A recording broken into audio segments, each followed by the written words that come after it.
A'udzubillahi minasyaitonirrajim. Bismillahirrahmanirrahim. Assalamualaikum warahmatullahi wabarakatuh. Para YouTubiah yang sangat saya hormati dan cintai, kita bisa bertemu kembali di channel Yuk Ngaji di Rumah Antik dalam rangka podcast oleh teman-teman kami, yaitu dari It's Me Orda Kabupaten Karanganyar. Terus terang, kedatangan daripada teman-teman It's Me ini merupakan kehormatan bagi channel kami. Moga-moga bisa menjadi manfaat yang sangat luas sekali bagi masyarakat Kabupaten Karanganyar khususnya dan Indonesia pada umumnya. Kali ini teman-teman It's Me mau membahas tentang mengantisipasi DO di masa pandemi. Yang akan tampil adalah yang pertama Ibu Nuning, Dr. Hajah Nuning Hidayah Sunani MHub. Yang kedua adalah Bapak Haji Catur Lukito. Yang ketiga Bapak Dr. Andes Haji Suryanto, Suryanto MPD. Dengan segala hormat kepada Ibu Nuning, kami persilakan untuk memandu acara ini sampai selesai. Wabillahi taufiq wal hidayah, fastabiqul khairat. Assalamualaikum warahmatullahi wabarakatuh. Terima kasih Pak Cicup. Assalamualaikum warahmatullahi wabarakatuh. Waalaikumsalam warahmatullahi wabarakatuh. Yang saya hormati Bapak Haji Cicup selaku owner Rumah Antik beserta kru Rumah Antik yang selalu setia membersamainya. Para YouTubiah di channel Yuk Ngaji di Rumah Antik, selamat berjumpa dalam podcast It's Me Orda Kabupaten Karanganyar. Kali ini dengan mengambil tema mengantisipasi dropout pada masa pandemi COVID-19. Pada kesempatan ini dua narasumber yang sudah berkenan hadir, marilah kita sapa dulu. Yang pertama Bapak Insinyur Haji Catur Lukito. Assalamualaikum Pak Catur. Waalaikumsalam warahmatullahi wabarakatuh. Bagaimana kabarnya? Alhamdulillah. Alhamdulillah sehat. Ya, kita lanjutkan. Mari kita sapa kepada narasumber yang kedua. Assalamualaikum Pak Suryanto. Waalaikumsalam warahmatullahi wabarakatuh. Bu Nuning. Waalaikumsalam. Sehat ya Pak ya? Alhamdulillah sehat dan baik semuanya. Ya, Bapak Dr. Andes Haji Suryanto MPD ya. Bapak Ibu, untuk kesehariannya ini Bapak Insinyur Catur Lukito bertugas sebagai dosen di APK Karanganyar, kemudian di organisasi It's Me sebagai sekretaris ya Pak ya, betul ya Pak ya? Ya, kemudian untuk Bapak Dr. Andes Haji Suryanto MPD kesehariannya sebagai pengawas SMP di Dinas Pendidikan dan Kebudayaan Kabupaten Karanganyar, kemudian di dalam organisasi It's Me sebagai Ketua Departemen Pendidikan. Baiklah Bapak Ibu, saya akan langsung memberikan pertanyaan-pertanyaan kepada para narasumber. Baiklah, ini akan diawali dengan pendidikan dasar terlebih dahulu. Perlu saya sampaikan kepada para narasumber, ada dua pertanyaan yang nanti sistemnya adalah lemparan. Nanti setelah dari pendidikan dasar saya sampaikan juga pertanyaan yang hampir sama kepada yang dari perguruan tinggi. Waktu kita 10 menit untuk dua pertanyaan. Baiklah, pertanyaan saya yang pertama, Pak Suryanto, saya ingin mengajak Bapak untuk sedikit berbincang-bincang tentang adanya learning loss, yaitu kemerosotan pengetahuan dan keterampilan siswa yang diakibatkan oleh proses pembelajaran daring yang kurang efektif. Ya, ini saya mendapatkan informasi ada beberapa anak yang ketika daring ini tidak jelas keberadaannya. Jadi apakah dia itu ikut atau tidak, bahkan mungkin tidak ada dalam absen, tetapi pada saat luring itu dia juga tidak mengantarkan tugas ke sekolah lah. Ini kan tidak begitu jelas hal yang seperti ini menjadikan terjadinya learning loss tadi lah.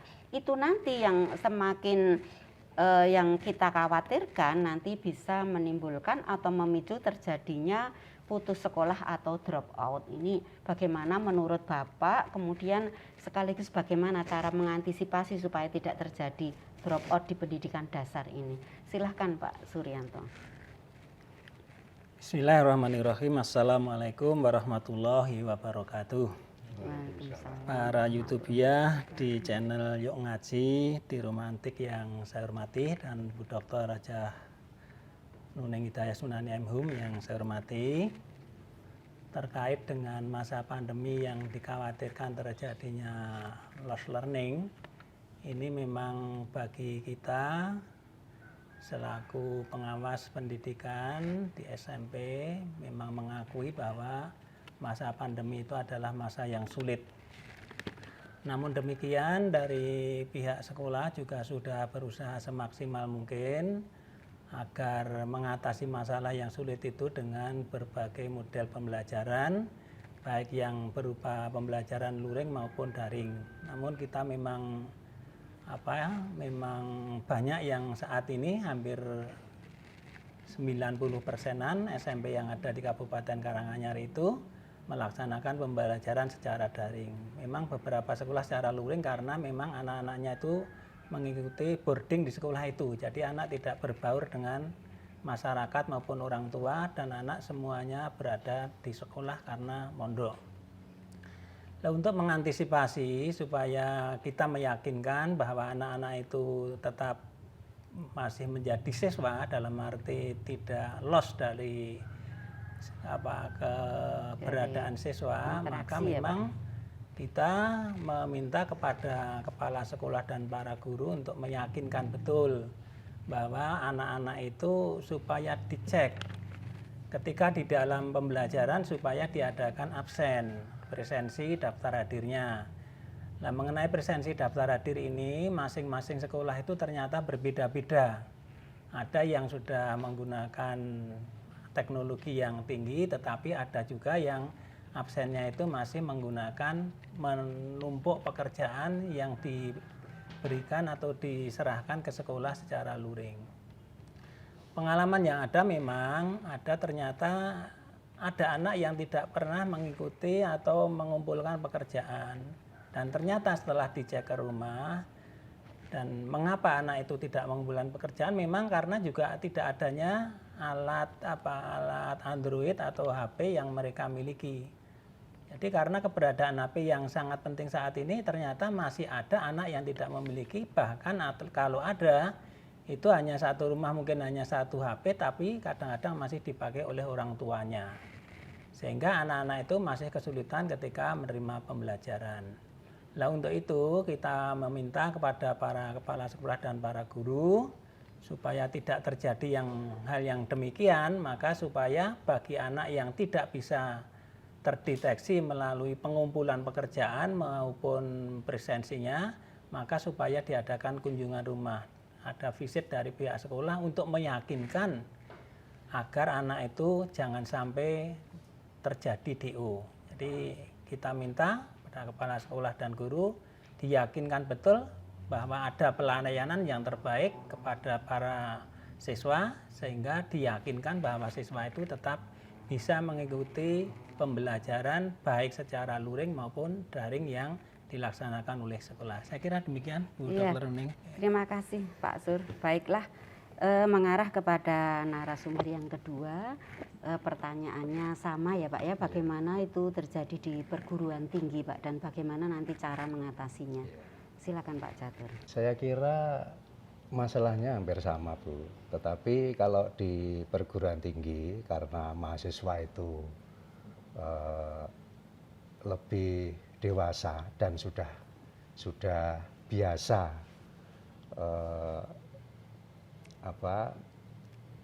melakukan pembelajaran dengan daring, itu tidak menjadi masalah. Tetapi secara administrasi di perguruan tinggi itu kan semuanya dilakukan melalui daring, mulai dari administrasi keuangan, iya. registrasi tiap semester, kemudian kuliahnya juga daring dan disertai dengan link kehadiran. Kemudian juga setiap angkatan itu dibentuk kelompok dalam satu grup besar. Kemudian kalau di Akademi Peternakan Karanganyar, karena 60% itu mata kuliahnya berupa praktek, ini dibentuk kelompok-kelompok kecil berupa grup-grup praktek, sehingga penanganannya lebih mudah, pengontrolan mahasiswa juga lebih mudah dibandingkan dengan yang di pendidikan dasar dan menengah itu. Nah, yang menjadi masalah adalah ini praktek ini 60% kami kan praktek, jadi tidak bisa, kadang-kadang tidak bisa kita melaksanakan proses belajar mengajar 100% itu daring.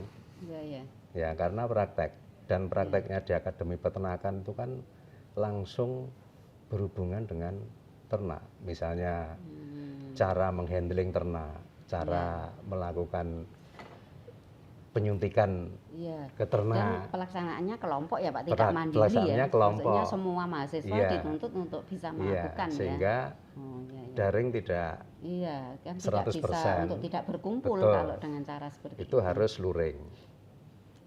Jadi tetap luring, tatap muka, kemudian di shift, jadi prakteknya bergelombang.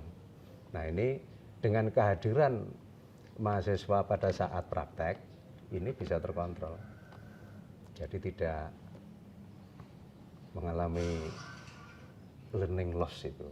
Iya. Itu Bu. Iya. Jadi memang sudah tidak mengkhawatirkan ya Enggak, Pak ya. kalau di perguruan tinggi mengkhawatirkan tidak. ya Pak ya. Oh iya, alhamdulillah. Baiklah, barangkali Pak Sur akan menambahkan untuk penguatan tadi pertanyaan yang pertama, mungkin ada antisipasi yang lain atau apa, barangkali akan melengkapi, masih saya berikan waktu. Memang harus ada komitmen yang kuat dari komponen sekolah, utamanya kepala sekolah dan guru, dalam rangka untuk meyakinkan bahwa supaya tidak ada anak yang mengalami DO. Karena kita akan kasihan apabila masa sekolah, masa belajar kalau ada anak yang DO, maka perlu ada komponen dari komponen sekolah itu ada komitmen yang kuat dan kemauan yang baik untuk mengatasi hal yang demikian. Begitu Bu. Itu ya, iya. Terima kasih. Kemudian kita lanjutkan kepada pertanyaan yang kedua, nanti seperti tadi ya. Pertanyaan saya yang kedua ini berkaitan dengan merdeka belajar, baik di sekolah maupun di kampus. Tapi untuk yang pendidikan dasar dikaitkan dengan salah satu dari merdeka belajar adalah dihilangkannya UN dan diganti dengan US. Ini beberapa saat yang lalu sedang berlangsung US ya Pak, baik SD maupun SMP. Untuk SD juga sudah ya ini ya. Ini mungkin dengan segala kendala dan bagaimana permasalahan-permasalahan yang rumit yang terjadi di lapangan. Ini pertanyaan saya adalah apakah US ini betul-betul berfungsi sebagaimana fungsinya UN Pak? Ya, misalnya salah satu fungsinya adalah untuk pemetaan mutu dan sebagainya. Nah, ini dengan kondisi seperti ini, pelaksanaan yang kemarin, ini bagaimana, apakah betul-betul US ini berfungsi menggantikan UN? Silahkan Pak Sur. Terima kasih. Jadi begini, sesuai dengan surat edaran Menteri Pendidikan Kebudayaan nomor 1 tahun 2021 tentang peniadaan ujian nasional dan ujian kesetaraan serta pelaksanaan ujian sekolah dalam masa darurat penyebaran COVID-19. Dari surat edaran Menteri ini memang ujian nasional sudah tidak ada, ditiadakan, dan ujian kesetaraan. Namun harus diganti dengan ujian sekolah. Lah untuk ujian sekolah ini yang dilakukan oleh Dinas Pendidikan dan Kebudayaan Kabupaten Karanganyar khususnya yang SMP itu bahwa anak harus mengikuti ujian sekolah. Nah, ujian sekolah itu berupa apa? Yaitu ujian sekolah itu berupa 3 komponen nilai, yaitu nilai portofolio, nilai ujian tulis, dan nilai ujian praktek. Nah, sedang pembobotannya untuk ujian nilai portofolio itu adalah 30%, ujian tertulis itu 35%, ujian praktek itu 35%. Tapi sekolah bisa membuat atau menetapkan apa itu persentase dari ketiga ujian tadi. Nah, kemudian untuk ujian portofolio ini adalah diambilkan dari nilai rapot semester 1 sampai dengan semester 6 meliputi nilai komponen pengetahuan maupun keterampilan. Sedangkan ujian tulis yang baru saja kemarin dilaksanakan oleh Dinas Pendidikan Kabupaten Karanganyar di Kabupaten Karanganyar itu untuk SMP ujian tulisnya dilaksanakan dengan menggunakan UK lain itu.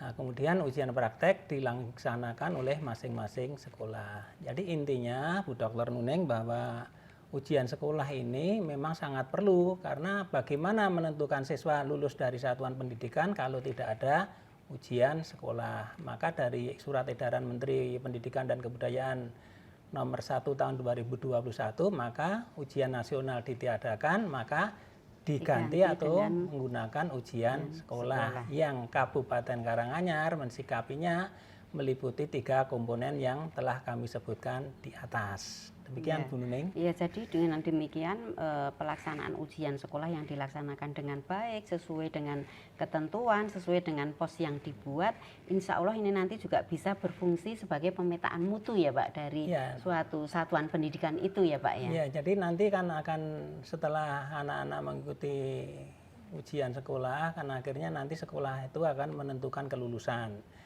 Nah, kelulusan dari sekolah itu bahkan ketika UKLN ini, ketika anak-anak mengikuti UKLN begitu selesai itu nilainya akan langsung keluar. Jadi sudah tidak memerlukan guru untuk mengoreksi daripada hasil ujian itu karena secara otomatis misalkan bahasa Indonesia nama si A pekerjaannya dapat yang benar sekian maka nilainya sudah akan langsung muncul. Sehingga itu nanti sudah akan dapat dideteksi atau diketahui berapa nilai yang diperoleh oleh anak itu. Demikian Bu Nuning. Terima kasih. Para YouTubiah di channel Yuk Ngaji di Rumah Antik, marilah kita beralih kepada pendapat narasumber yang kedua, namun kali ini sedikit berbeda Bapak. Untuk perguruan tinggi saat ini sedang melaksanakan ujian masuk ya ini ya, proses ujian masuk lah. Saya ingin Bapak mengulas ini berkaitan dengan Merdeka Belajar ya di kampus ini seperti apa nanti penerimaan mahasiswa baru ini, apakah di masa pandemi ini ada pengaruhnya atau tidak begitu. Kemudian seandainya ada, ini dari APK ini bagaimana cara mengantisipasinya?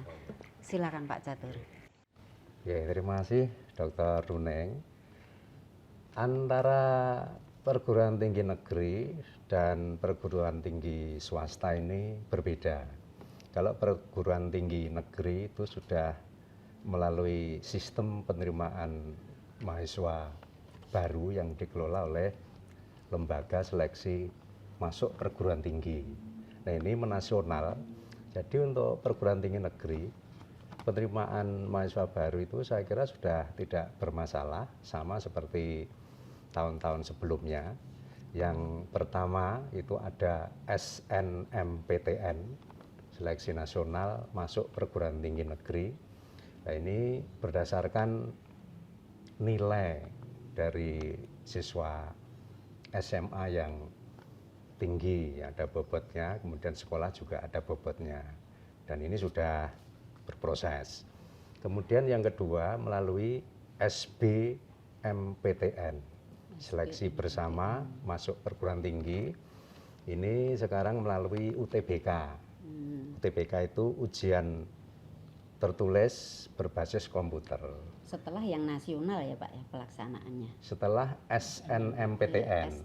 Ya, jadi SNMPTN, kemudian siswa itu mendaftar, kemudian mendapat nomor registrasi, kemudian mengikuti UTBK. Dan hasil dari UTBK itu digunakan untuk SBMPTN. Itu. Nah, setelah SBMPTN, perguruan tinggi negeri masih diberi kesempatan lagi menjaring mahasiswa melalui jalur mandiri. Itu. Nah, tahun kemarin pada saat sudah pandemi, tahun kemarin 2020, itu perguruan tinggi negeri pun juga mengalami kekurangan murid yang ditargetkan, sehingga untuk ujian masuk perguruan tinggi melalui seleksi mandiri itu ada perguruan tinggi negeri yang dilakukan lebih dari 1 kali, gelombang 1, gelombang 2. Itu negeri ya Pak ya? Negeri. Negeri. Nah, bagaimana yang swasta?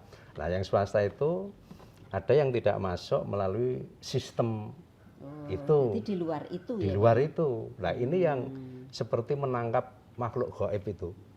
Karena pada masa pandemi, perguruan tinggi swasta tidak bisa bertemu atau bertatap muka dengan calon mahasiswa. Lah mau ketemu gimana? Sosialisasi ke SMA-SMA, SMA-nya tutup. Jadi tidak pernah ketemu dengan calon mahasiswa. Nah, bagaimana untuk mensiasati ini? Karena kita tidak bisa ketemu dengan calon mahasiswa, kita ya harus bisa paling tidak ketemu dengan yang memiliki calon mahasiswa. Di antaranya adalah orang tua. Kemudian masyarakat melalui ormas-ormas yang menghimpun pemuda. Kemudian yang ada unit kepemudaannya, itu yang kami dekati. Kemudian juga alumni sebagai sumber informasi, dan kita mintai bantuan untuk mencarikan calon mahasiswa. Itu harus langsung Kemudian yang menyentuh kalau terjadi, calon mahasiswa. Maaf, saya interupsi sebentar. Kemudian kalau terjadi seperti ini Kak, mereka itu kan mendaftarnya secara daring. Nggih.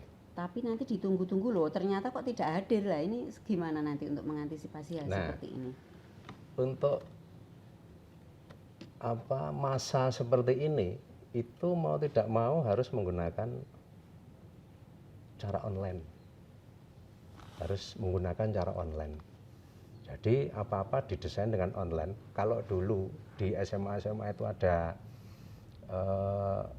pameran, menyelenggarakan pameran-pameran yang mengundang perguruan tinggi, 2020 itu masih, tetapi di-cut di akhir bulan Maret, itu masih lumayan.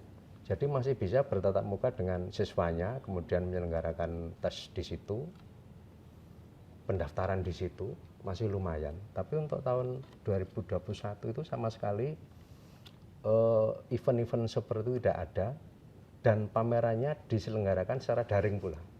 Nah, itu yang kita kesulitan karena terbatasnya waktu, sehingga tidak efektif bagi penjaringan mahasiswa baru melalui online gitu. Nah, karena satu-satunya jalan itu ya harus online, maka kami menyampaikan informasi penerimaan mahasiswa baru itu melalui media-media online yang berbasis internet.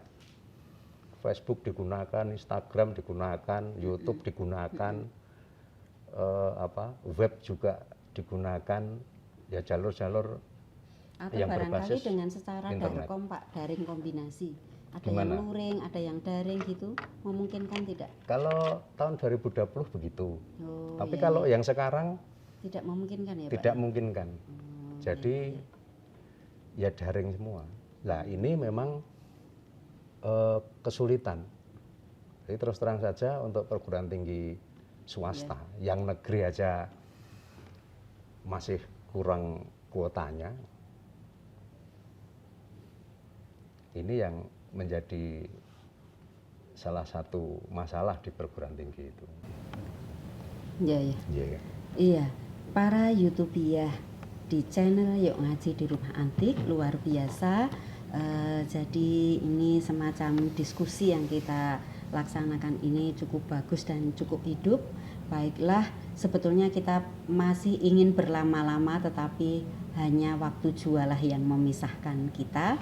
Untuk itu akan saya sampaikan simpulannya, bahwa untuk mengantisipasi drop out salah satunya atau ada beberapa cara. Yang pertama adalah proses pembelajaran disertai dengan pengecekan secara periodik. Jadi istilahnya ini terkontrol. Kemudian yang kedua dilaksanakan secara darkom, daring kombinasi. Begitu ya Pak tadi ya. Jadi ada yang daring tapi sekolah juga memberikan kesempatan seandainya ada anak yang mau mengumpulkan tugasnya karena keterbatasan fasilitas yang dimilikinya. Kemudian home visit dari sekolah perlu dilaksanakan. Kemudian juga adanya kolaborasi antara sekolah, masyarakat dan pemerintah ya Pak ya. Kemudian yang terakhir, merdeka belajar tetap harus dilaksanakan pada masa pandemi ini secara efektif. Baiklah para YouTubiah di channel Yuk Ngaji di Rumah Antik, podcast kali ini sudah berakhir, namun sedikit 1 atau 2 menit saya berikan kesempatan kira-kira salah satu untuk memberikan closing statement, apakah dari Pak Catur atau dari Pak Suryanto. Dipersilahkan.